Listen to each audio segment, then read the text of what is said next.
for joining us this evening. So we're here today to talk about COVID vaccines, which are a very hot topic. And I'm sure most of you are aware of whole health, but at whole health, we really try to have a big focus on adult immunizations as well. So prevention, we really believe, is the most important thing for health. And our program rolling out for this week is related to meningitis, and it's in line with World Meningitis Day on Saturday as well. So, but based on the needs and questions from our pharmacists within the banner and outside the banner as well, we've decided to focus this webinar not only on meningitis, but also on COVID to address some of those common questions that you guys are getting in your pharmacies. So let's get started. So I'll start with a bit of an introduction. I'll introduce myself first. So I'm a pharmacist, and so is Dr. Yang.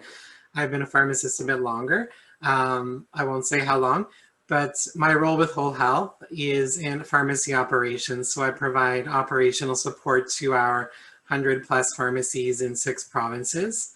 And in case you don't know what Whole Health is, it's an independent pharmacy banner. And if you're interested in pharmacy ownership or learning more about the banner, don't hesitate to reach out to myself. Dr. Yang is responsible for a number of things at Whole Health, but the bulk of her duties is with our professional programs and providing educational content for our pharmacists and pharmacy teams. So Molly, I'll let you take it away.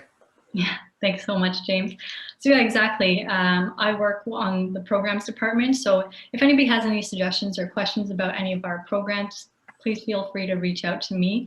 My contact will be at the end of this presentation, and we'll also be posting a survey link at the end of the slides so that you can get the copy of these slides at the end.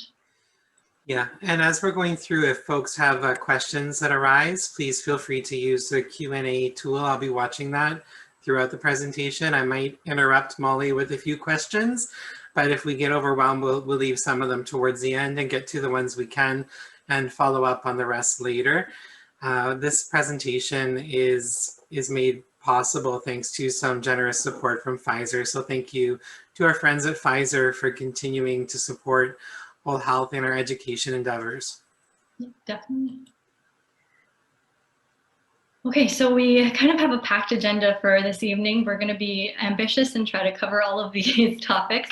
So we'll start off with an overview of COVID and the vaccinations that we have available in Canada. We'll go over the very controversial and hot topic right now, which is thrombosis and vaccine hesitancy. And then we'll kind of transition onto adult immunizations and what pharmacists can continue to do with both COVID and adult immunizations within the pharmacy during the pandemic.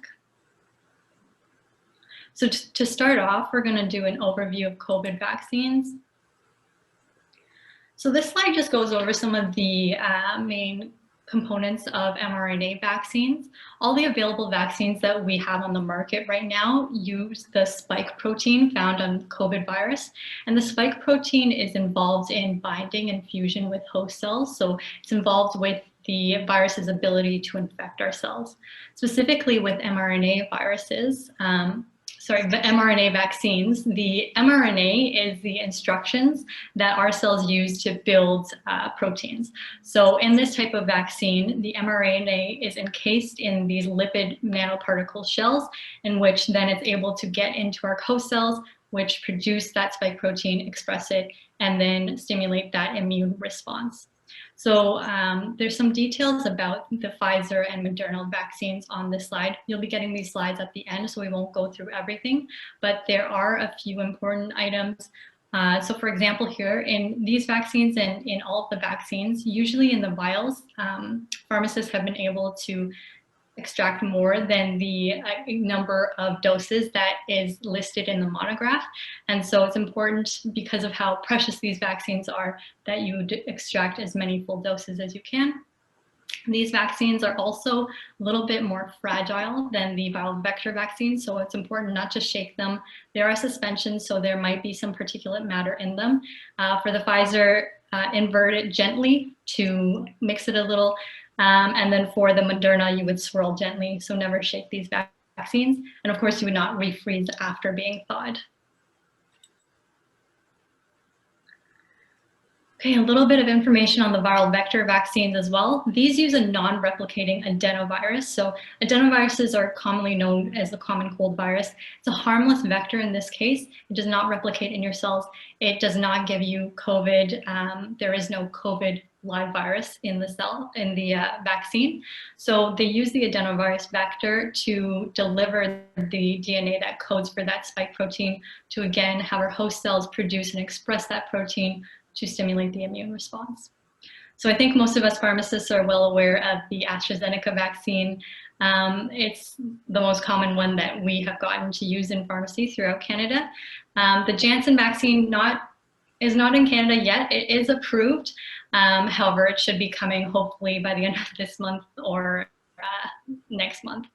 Of course, the Janssen vaccine is unique in that it is the one dose, so there's additional utility there, especially for vulnerable patients who may be lost to follow-up, who may not get their second dose usually.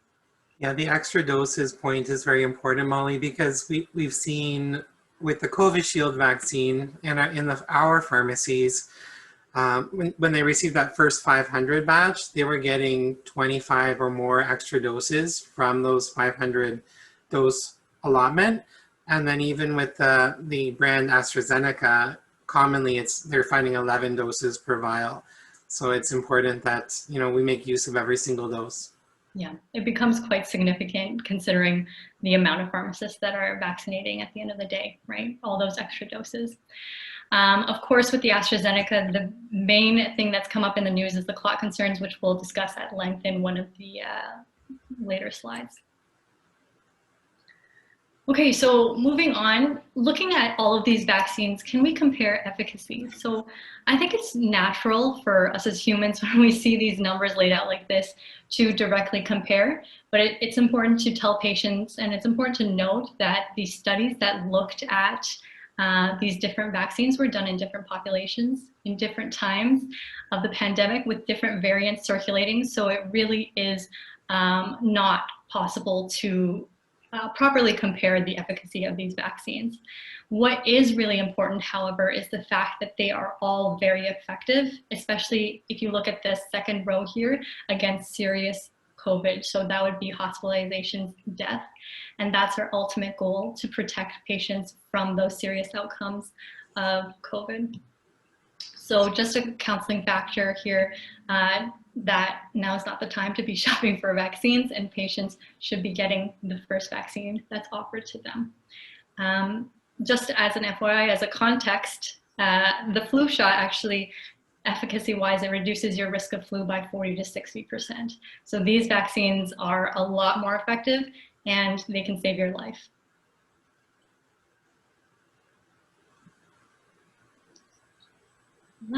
Okay. Another thing that's come up recently is variants. So first of all, what is a variant? So when the genome of the virus mutates and changes, that's when we get these variants. So there are several variants of concern right now, and unfortunately more are emerging.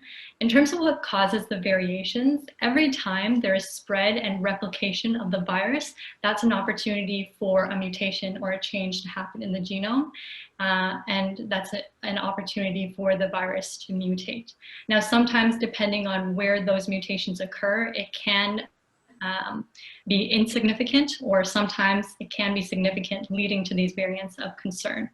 Within these variants that we have here, the couple of main mutations, we're really concerned about any mutations involving the spike protein, and usually the ones that we're concerned of that are contained in these variants of concern is that they can affect the transmissibility of the virus, making it more transmissible, and it can also dampen the antibody response.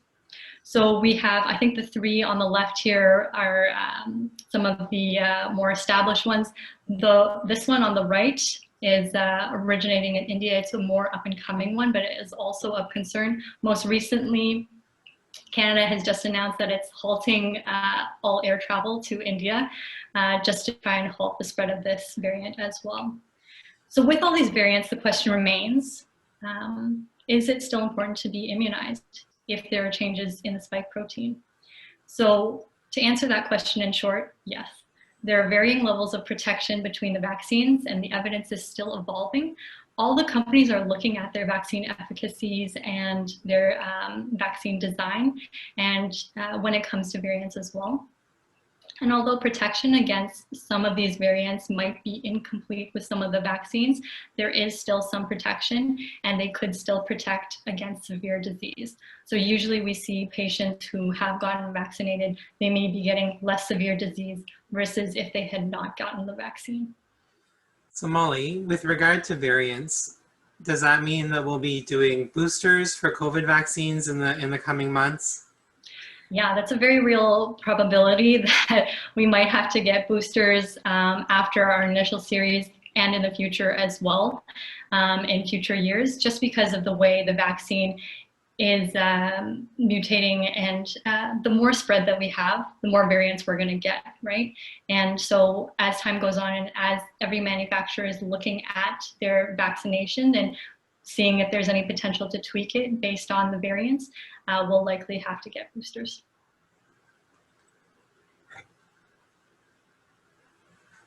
Okay, a little bit more logistical information on who should delay receiving the vaccine. So the only real contraindication with the vaccine is an allergy to the specific vaccine components.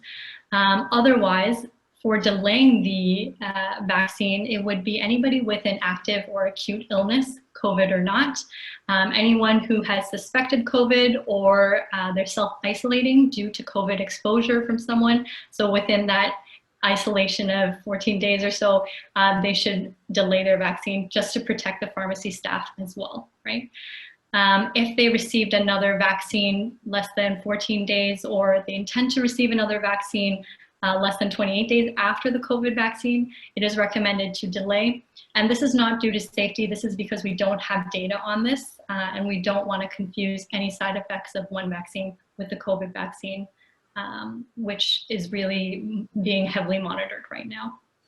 Yeah, so if you're considering delaying a vaccine, a COVID vaccine, because you have another vaccine scheduled within 28 days, I would probably question that, because the importance of a COVID vaccine compared to many other vaccine schedules, which you could probably extend, and we'll get to scheduling vaccines amidst COVID vaccines later on.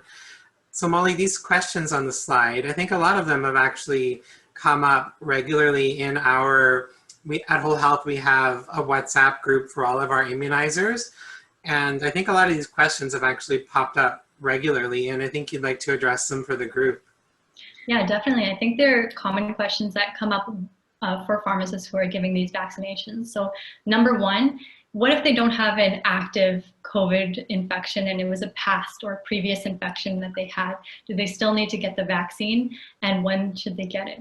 So the answer to this is that yes, they should still get the vaccine. Just because they had a previous COVID infection, the natural immunity that they get from a COVID infection is not as robust as the immunity they would get from a vaccine. There is some evidence that they may be protected for up to 90 days or so after their infection. So I would wait until their symptoms have completely resolved and then get the vaccine in this case. If they have a history of clot, so this has come up a lot as well. What we know now and what the evidence shows is that the mechanism behind the clotting with AstraZeneca is completely unrelated to the risk factors of clot that we commonly see and the questions that we get around clotting. So for patients who have a personal or family history of clot, who are on HRT or who are on birth control, who have that increased risk of clot, who have genetic predispositions to clot, those are all unrelated to the clotting mechanism with AstraZeneca and viral vector vaccines. So for all of these patients, it's highly recommended to get the COVID vaccine, and they can get any of them, including AstraZeneca. And it's probably even more recommended if they are at a predisposition for a clot, because COVID itself is such a prothrombotic state that is much more similar to those risk factors that I just talked about. For pregnancy, so this has come up as well. I put a question mark there because this is more case by case, although it should be offered to all pregnant patients. It's important to give them the data so that they're able to make that risk assessment. So we know that pregnant patients are more at risk for serious COVID, for hospitalizations, for those negative outcomes for preterm birth as well. So considering that risk, considering their environment as well. So are they in a hotspot? Are they interacting with a lot of other people? To let them come to, it is a personal choice at the end of the day. We need to tell them that the clinical trials that have done specifically have not addressed pregnant patients. However, within the patients who have gotten the vaccine in the trials, some patients have gotten pregnant and the outcomes have been similar. Okay, so there's also the question of immunocompromised patients. So again, none of these vaccines are live vaccines. They can't give you COVID, and so they can be given to pregnant immunocompromised patients as well. The question with immunocompromised patients is, of course, we're concerned about the diminished immune response that they might get from them. We have a little bit more data for certain populations. So for patients with cancer, we know that the recommendation is that they can get any vaccine. The interval might be a little bit more flexible with them, and it would be important for them to follow up with their oncologist or hematologist as well. If possible for immunocompromised patients, time the vaccination so that they can get it when they're least immunocompromised. So if they have chemo cycles, then timing it so it's a few days or up to 2 weeks prior to their chemo cycle. But of course, if it's not possible, then we still give the vaccine, and we definitely do not want to delay their chemotherapy at all. So this also varies by jurisdiction as well. So in Ontario, it's actually recommended for transplant patients, for cancer patients who are on chemotherapy, who are on targeted therapies and immunotherapies, that they should be getting the vaccine at a lower dose interval compared to that 16-week interval that is recommended by NACI. So just letting you guys know so that you're not surprised in case those things happen and come up in your pharmacies. What about for general allergies? So unrelated to the COVID vaccine, if they have a bee allergy, if they have an egg allergy, if they have some other unrelated allergy, all of these are fine. They can get the COVID vaccine. If they had a previous anaphylaxis, you may want to keep them for 30 minutes instead of the 15 minutes that's generally recommended. But it's fine, they can still get the vaccine. The question about other injectables here. So there's certain injectables that can be used with the COVID vaccine. So for example, like insulin, you can use that. However, there's certain products specifically for osteoporosis that can have some systemic and local symptoms associated. So there's Prolia, there's romosozumab or Evenity. You may want to have an interval about 4 to 7 days between those. As well with IV zoledronate, you want to have an interval of about a week. Allergy shots, an interval of 1 to 2 days. And this is not because there's a safety risk at all. This is because we don't want to confuse any of the side effects of those injections with the vaccine. So Molly, that's really fascinating, that last point, because it was actually surprising to me as well that there's a rationale for non-vaccines for spacing them apart from COVID vaccines. And there's a question here related to a patient who's about to start a biologic, for example, Remicade. So would it be beneficial to do the COVID vaccine before starting the biologic? Would that be a best practice? Yeah, so again, with the biologics, with immunosuppression at all, you want to, if possible, to space it out when the patient is the least immunocompromised. But again, if it's something that cannot be timed, then the recommendation would still be to go forward with it. Yeah, and there's one more question, and specifically related to clotting and AstraZeneca vaccine. I think we have another slide, so let's park that question for now. Yep, definitely. We'll be getting into that in depth.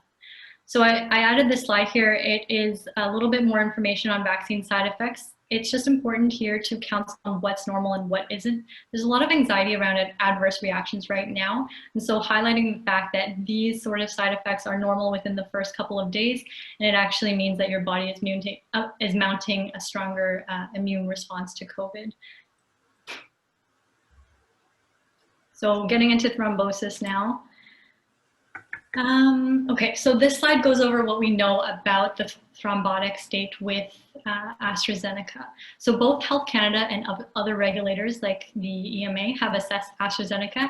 They've found that there's no overall increased risk of thrombosis beyond the very rare risk of the vaccine-induced prothrombotic immune thrombocytopenia that is seen with AstraZeneca. And this phenomenon has now been described and we know the mechanism now. So it is an immunological reaction similar to HIT or heparin-induced thrombocytopenia, where you have low platelets, you have an antibody that is forming immune complexes with the virus itself. So we know the onset, it's around 40 to 20 days, and we know what to monitor for now. It's not clear if there's any risk factors or predispositions because of the fact that it is immune mediated. And so any patients with a history of blood clots or thrombophilia, they're not at increased risk of this very rare side effect. And we can't really identify who it would happen to in these patients.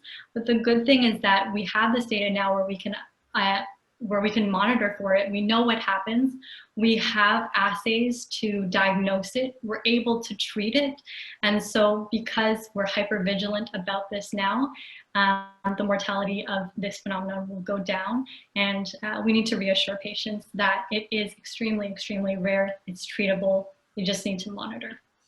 Yeah, so Molly, let's just address this question. I think you've answered most of it. So are these blood clots usually fatal? You said they're usually treatable, so typically not fatal, right?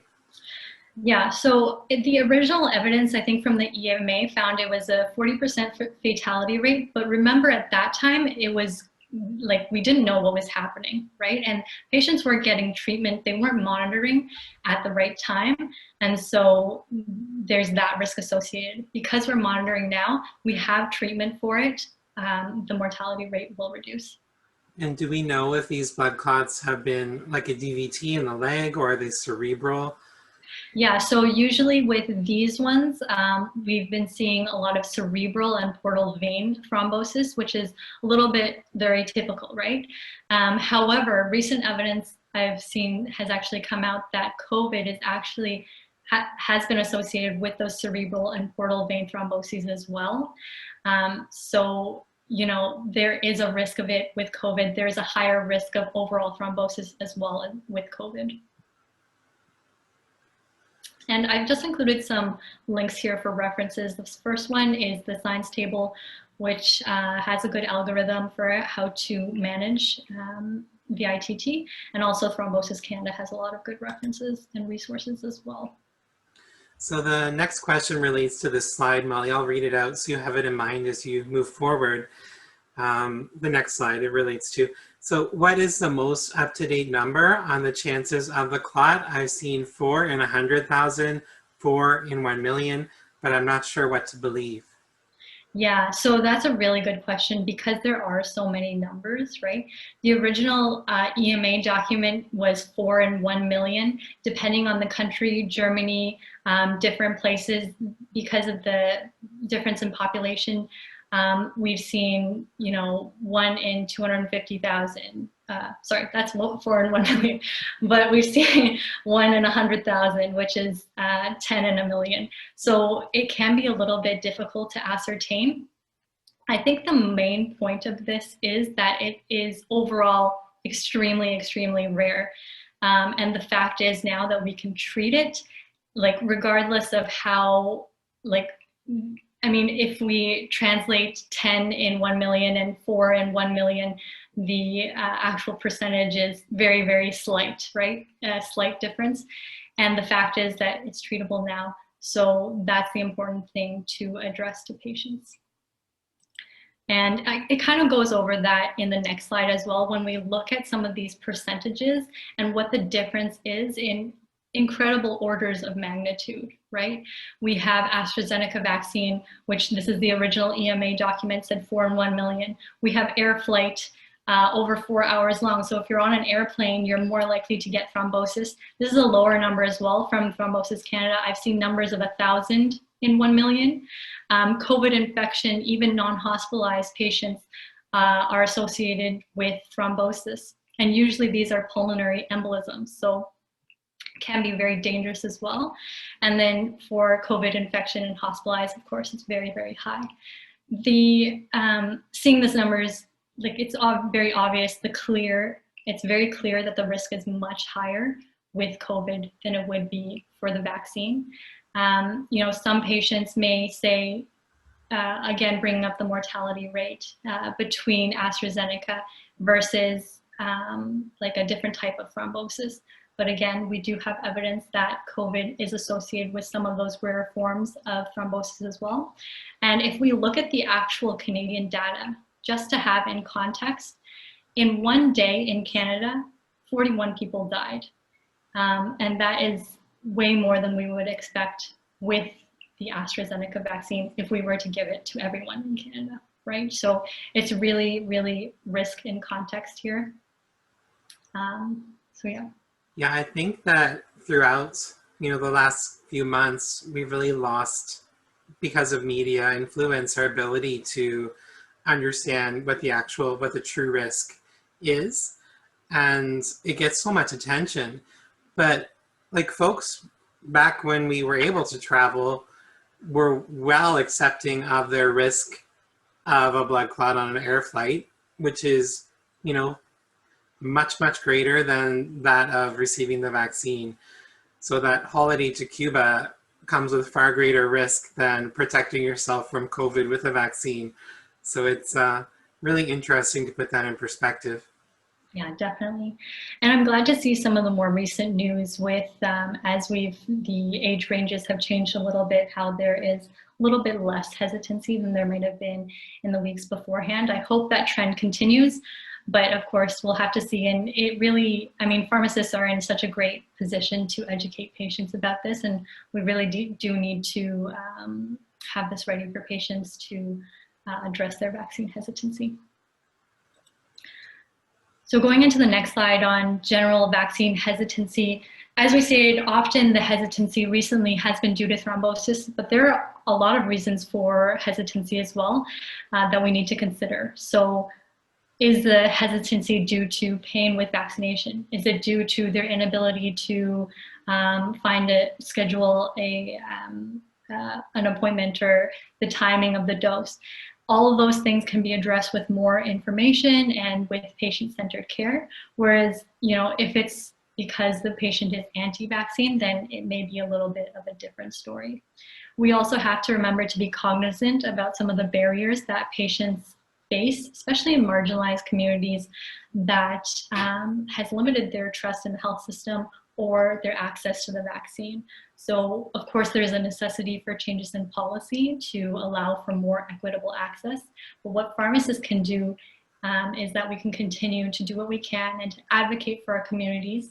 And in situations where patients perhaps are not trusting of the vaccine or do not want to get the vaccine, we can try to support by providing education, but ultimately avoid being judgmental, avoid blaming or shaming those patients if that is their decision.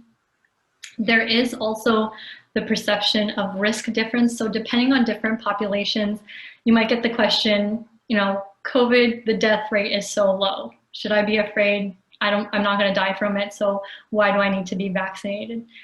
I think it's important to point out in these patients, and even in younger patients too, that the survivors of COVID may have long-term health consequences that go beyond just the initial infection. Even patients who don't need to be hospitalized, they may have these long-term organ damage and challenges to their mental health as well. With the third wave we see happening right now, there's reports of younger and sicker patients than ever before going into hospitals, and it's really important to address this. So I've just included a link here for the Center for Effective Practice. They've compiled a lot of great tools and resources to address vaccine hesitancy and for COVID in general.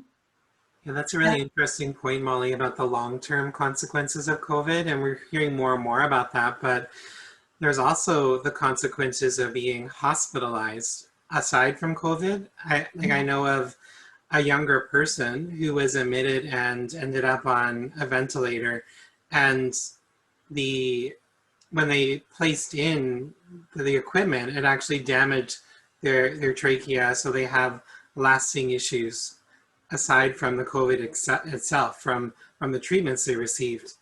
Yeah, that's very unfortunate to hear that. Exactly. With hospitalization, there's so many other risks. There's the risk of thrombosis, which we already talked about. There's the risk of other hospital-related infections. So yeah, definitely important to point that out to patients who may not think that COVID is so dangerous.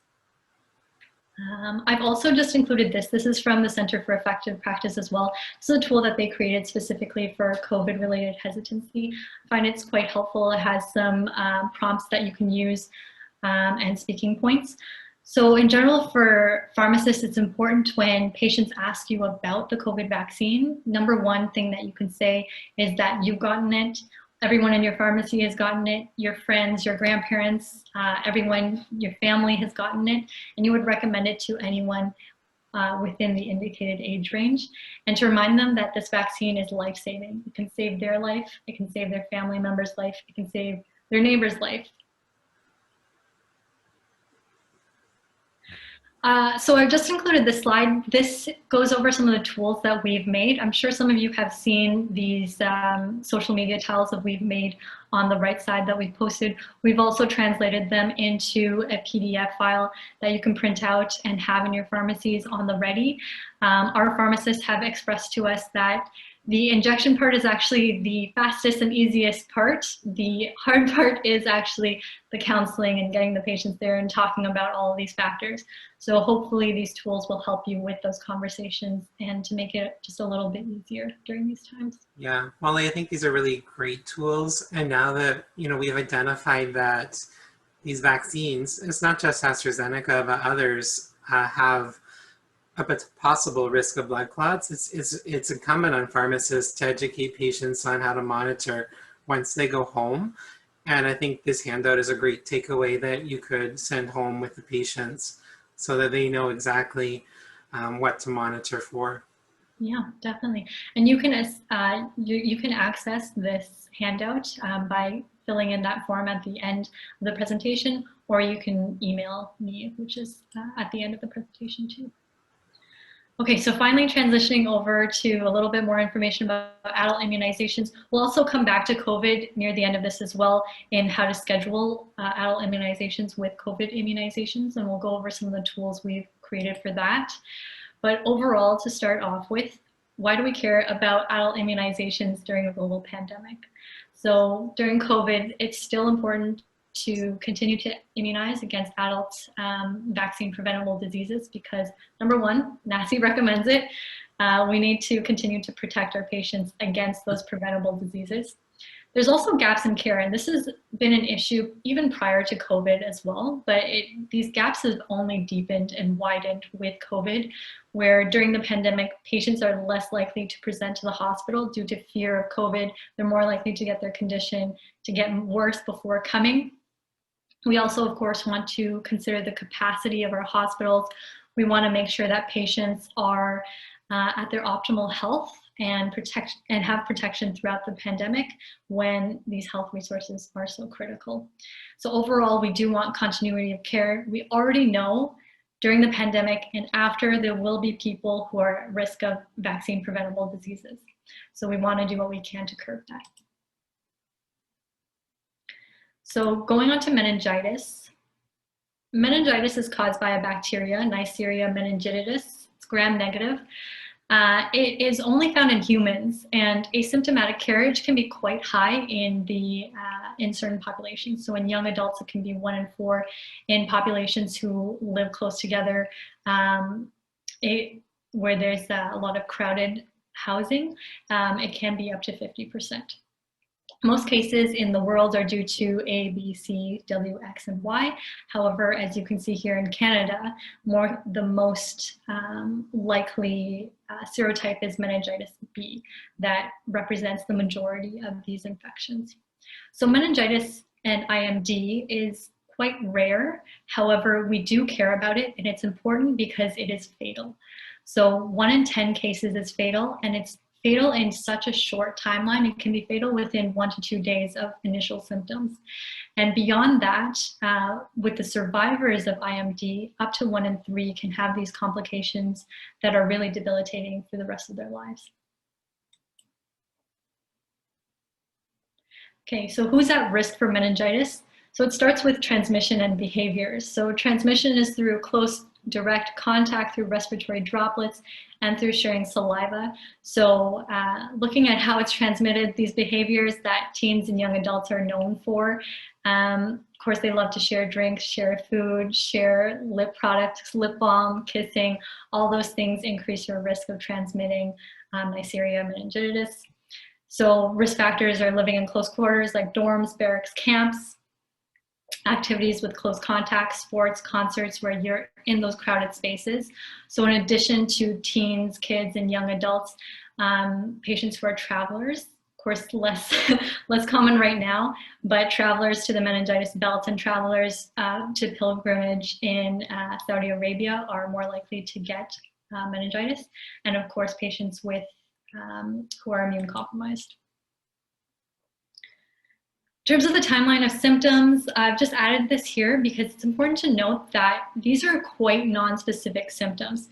If you look at these symptoms, it's very difficult to diagnose meningitis, especially in the beginning part. And it's really important because time is really of the essence with meningitis. Unfortunately, there have been several cases over the years of patients presenting to emerge and being fatally misdiagnosed and sent home. So really it is important, and if you do see a patient with these symptoms that have those risk factors, have quite a low tolerance to refer them to emergency because meningitis is so fatal. I've just included this photo here as well of the rash, which is one of the hallmark symptoms. Often in photos of petechial and purpural rashes, we see them on light colored skin. But in patients with darker skin, it's important to know what to look out for as well. So maybe looking on the soles or the palms of their hands where it's a little bit lighter to see that the rash, or you can also look on their eyelids, on the top of their mouths as well, the roof of their mouths, to help to identify these rashes. Okay, so moving on to gaps in care. There was always a gap in care with meningitis B because of the fact that it's not publicly funded, although majority of students think they're already protected. So it is a misconception with meningitis B. There actually has been a study done, a survey done of pharmacy students who should be the most well-versed on vaccines, where over 80% of them, the large majority of them, were unable to identify the differences between meningitis vaccines. Most of them had assumed that they'd already received all the vaccines and they were fully protected, which we know is not the case, right? So if this happens in pharmacy students, think about the majority and the rest of the students. There's also an issue with meningitis B where a lot of students may get the first dose and then go off to school and don't get the second dose, so they're not fully protected. It's interesting here with COVID because with meningitis ACWY, the gap in care is that originally this is routinely provided in elementary school, but since things have moved to remote and since school has been canceled, a lot of kids have missed this vaccine. So there's at least 2 cohorts that have missed getting these vaccinations. And depending on the grade by the jurisdiction, there can be an opportunity here as well. In terms of how public health plans on catching up with this, it depends per public health unit. So there's already a lot of patients, there's gonna be a lot of confusion. So pharmacy, if you do recognize a patient or identify a patient who has missed a meningitis ACWY vaccine, it is reasonable to offer it to them if they're okay with the cost, or if they have public or private coverage to cover it. So I've included this vaccine to go over, I've included this slide to go over the vaccines for meningitis in Canada. I think we're running short on time, so I'll go over it very quickly, but I just wanted to point out with Trumemba that the way that it works is different from the older vaccine Bexsero in that it uses 2 types of lipidated factor H binding proteins to offer a broader bactericidal meningitis B strain coverage. So it covers actually of meningitis B strains, whereas Bexsero, the coverage may vary from 40 to 75%. So there is more coverage with Trumemba. I've also added this box here, so it's just a note that for higher risk patients, they may be able to get these vaccines from public health if they meet these criteria. So who and when, in terms of NACI recommendations for meningitis B, so even though meningitis B is not a routine vaccination, that doesn't mean it shouldn't be offered, and it doesn't mean that it's not useful. So for patients, NACI has actually recently come out with a newer recommendation and a newer communication about meningitis B vaccines, where they recommend that for patients at increased risk of IMD, which we identified in a previous slide, they actually recommend active immunization with Trumemba or Bexsero. For patients who are not at increased risk of IMD and within the age range for Trumemba, they actually do recommend administering Trumemba on a case-by-case scenario just to reduce the risk of IMD and the transmission. For meningitis ACWY, of course this is routine, but it's been affected by COVID. It's recommended for all adolescents, routine immunization. It's recommended for travelers as well. So active immunization there, they may need a booster every 3 to 5 years, depending on which country they're traveling to. So how can pharmacists do this during COVID? We're dealing with a lot, we have a lot on our plates. What are some things that we can do? So who are we targeting? Just a summary that we're targeting for meningitis B, it would be for patients aged 10 to 25. We know that the highest risk is in those teens and young adults, about 15 to 19. So if you do recognize those patients coming in, or if you know that those parents are coming in as well, it would be relevant to make that recommendation. For meningitis ACWY, it would be for the elementary school age, which previously has always been provided by public health. However, now there are those students who have missed those vaccines, so there's an opportunity for pharmacy to kind of help out and make sure that the patients continue to be vaccinated there. And then of course, travelers, when eventually travel does resume. When to do it, hopefully we want students to fulfill both doses before they go back to school, but of course, that is a moving target with COVID. So at least getting their first dose in. So Molly, interesting question. So if you have a student who missed, their ACWY, and they're also eligible for meningitis B, could you give both on the same day? Yeah, so you can definitely give both those vaccines, but not with the COVID vaccine, which they wouldn't be eligible for because it is not recommended in children anyway. Yeah, like with the COVID vaccine rollout, it seems like it's going to be a while before we get down to this age group based on how things are going. So, yeah. I mean, now would be a great opportunity to, get to these younger people with a different vaccine. Yeah, definitely. I think there's definitely an opportunity because maybe not so for the children, but for the young adults who we may not typically see them in our pharmacies, right? This is an opportunity to have contact with them, talk to them about what their vaccine recommendations are, and to schedule that dose in when they eventually come in for their COVID vaccination. And how we can identify some patients, we can use pharmacy dispensing software, we can use some of the practice tools, pamphlets, handouts that we provided. Okay, so timing of vaccines. So as we discussed previously, due to lack of data, we don't want to administer a vaccine within 14 days before and 28 days after a COVID vaccine. So we've developed this tool just because it can be quite difficult to visualize 4 different vaccine doses within a timeline. And so we're hoping that this can help out a little bit as well. With Trumemba, there's 2 doses. You want to wait at least 6 months. So it is appropriate to start before the COVID vaccine, especially as James is saying, it may be a while until we get to this population in certain provinces. So we can give that initial dose. And then if needed, we can also extend the period for dose 2 as well, because as we know for all general vaccines, extending that dose period doesn't mean you need to restart the entire series. You can also, if you haven't been able to identify the patient beforehand, if they come in for a COVID vaccine, you can start that conversation there. You can have pamphlets in your waiting room during the observation period after their COVID vaccine, where they can have a look at the meningitis materials and then schedule a follow-up dose for that meningitis vaccine. Yeah, and Molly, this tool has been provided for all of our pharmacies, correct? Yep, exactly. So it's provided, it was sent out in paper format, and it was also sent out as a fridge cling as well for easy access. We've also created some social media tiles with this tool as well. So you can access these again through contacting me or through the survey, just so for easy access as well.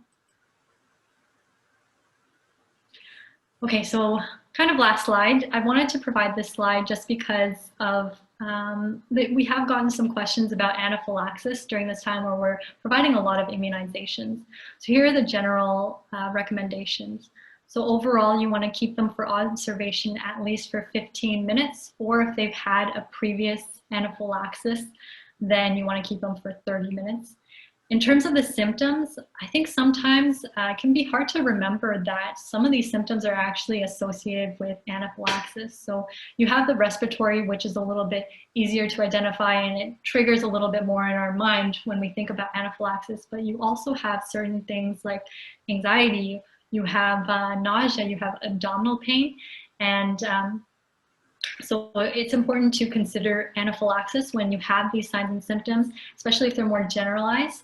So like generalized hives all over the body, or more than one system is involved. So they have nausea and they have tachycardia, or fast heart rate, and flushing. So that would be a case where you would identify anaphylaxis. I've also included on the right here just a summary of a chart from the Canadian Immunization Guide. This was recently changed actually, and it was changed to reflect the World Allergy Organization recommendations as well, in which generally the optimal dose for epinephrine, it's dosed by weight, 0.1 milligrams per kilogram. And so the most recent recommendations and guidelines actually now identify the 0.5 milligram dose as best dose for most adults. And so, as you can see here, the only product that's available in Canada is Emerade in that strength. I've also included just a link here to the Emerade support program in which this STI card can be used for patients to get free Emerade. So it can be covered up to 100%, and patients can get up to 3 auto-injectors, which can be quite helpful if you have eventually going back to the cottage or having one in the classroom and things like that. And just so everyone's aware to look out for, we also have an allergy program coming up in June. So we'll definitely talk about that a little bit more at that time. Molly, have we heard what's the incidence of anaphylaxis from a COVID vaccine? Yeah, so that's a good question. I remember in the initial part a few months ago when it first started that there were reports that there were a higher incidence of anaphylaxis related to COVID vaccine as compared to other vaccinations. In general, you want to look out for anaphylaxis, especially with any new vaccinations, any new products such as this. There may be a higher rate of it, so it's important to have these auto-injectors in your pharmacy. And especially you want to have more than one, because sometimes patients may need more than one dosage. And then in addition to the PPE, speaking about PPE, you want to have a full set of PPE as well in case an emergency situation arises where you need to be protected and your staff need to be protected. Yeah, so what I always did in my pharmacy with regard to my auto-injectors, never had to use them to respond to any vaccine emergency, but I would keep 2 of each dose. So now I would probably keep 2 of the higher dose and 2 of the lowest dose aside in my emergency kit. But then as I'm filling prescriptions, I would rotate them out so that they would never expire in the kit.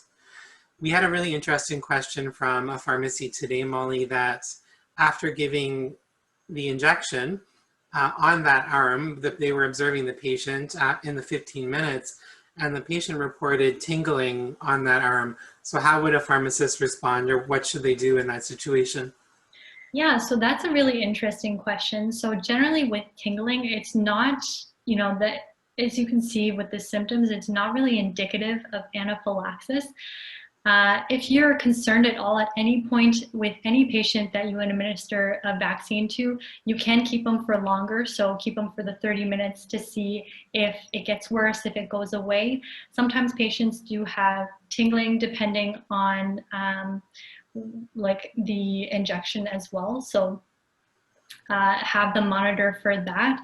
Usually it should go away, but if the injection was properly landmarked, there is very low risk of having things like nerve damage or those other side effects associated with vaccines.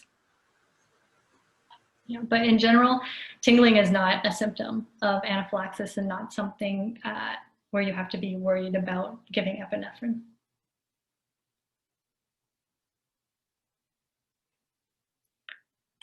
Okay, so going into just the last two slides here, I just wanted to give an overview of some of the meningitis campaign materials that we've created.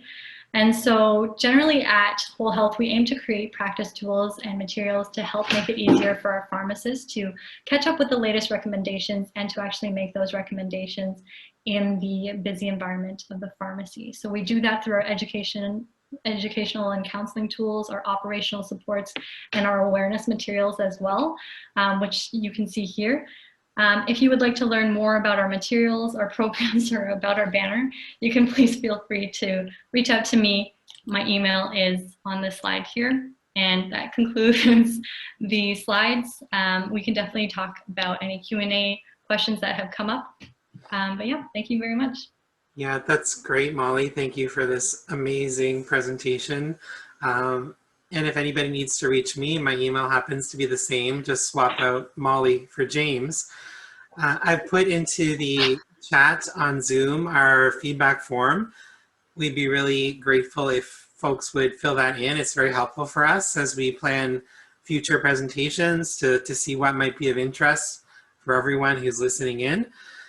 Really important question in the Q&A, Molly, and I'm not sure if we know the answer to this one quite yet, but what is the current evidence on vaccine mixing? If a patient, for example, receives AstraZeneca, can they later on switch to a Pfizer vaccine if that's what's available at the time?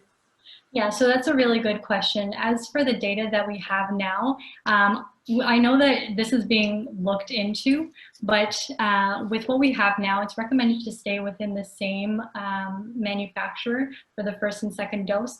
There is, I mean, obviously the data, it continues to evolve, right? So if we have evidence later on that it is, there is more reason to do that, then at that time, the recommendations will be changed. But for now, it is recommended to stay within those manufacturers. So getting dose 1, dose 2, and then if needed, a booster of a different manufacturer. So Molly, with the form we just sent out, the first question reads, the topics discussed today were relevant to insomnia management in pharmacy. I think we mean meningitis, right? Oh, yep, sorry about that. Yeah, so it's the same form from our last presentation, but we didn't update that one question. So please still answer it. So I'm not seeing any additional questions. If anybody has them, it's your last moment to provide to us to answer. As you know, Molly and I are available to you after tonight. So if there's any additional questions, please feel free to reach out and we'll get back to you. Yeah, definitely. And we'd love to hear your feedback as well. I think we are really passionate at Whole Health that not just providing our materials for our stores, but for example, we love to make those practice tools that are useful for all pharmacists across Canada and to support our pharmacists and to advocate for pharmacy that way as well. So if anybody has or wants to connect about that or has any ideas, I'd be definitely happy to talk about that. There's a question on the Zoom on a Facebook, Molly. Yeah. So with respect to 28 days after, should this be on a handout for the patient or on the Covaxon? I don't remember it being on there, only the 14 days prior.